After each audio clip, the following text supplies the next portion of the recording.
Hello, I'd like to share some thoughts from our recent conversation that we had with our Zero Trust practitioner community group, the neighborhood. If you're a Zero Trust practitioner and you want to join, by the way, we're always looking for additional participants. This is a free, open, frank dialogue that we have every other week, and I'll post a link at the end for more information.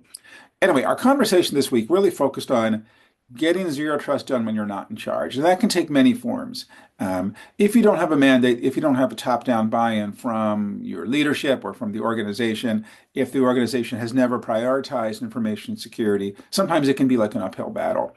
And we came up with a few ideas here. Now, clearly, a lot of this comes down to the traditional carrots and sticks. And of course, carrots are better than sticks. So always look for carrots. Are there things that your business does, your business is doing or wants to do that a zero trust initiative can help with by securely enabling adoption of new technology or improved processes or better access, or better integration if you're doing M&A, things like that.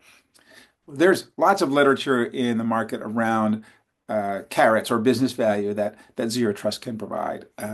So I think that that's always one good angle. Another angle is, of course, the sticks, but the stick can take a couple of forms. One is if you have a mandate, whether it's a compliance mandate or a mandatory or contractually obligated improvement in security from some of your customers. That's a good way to do that. The other way, another type of stick, if you will, is fear, which is the legitimate fear that the organization will be subject to a breach or a ransomware that other peer organizations are facing. And of course, people read about these all the time, and it may not be real. So another good idea is to hold a tabletop exercise, and you get the right people in the room and you have a skilled facilitator. It can really make it real and concrete for the participants that wow, we really are at risk here. We need to prioritize the effort and the budget to address that.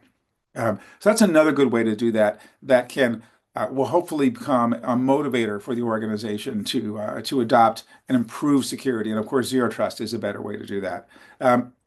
So those are some of our thoughts.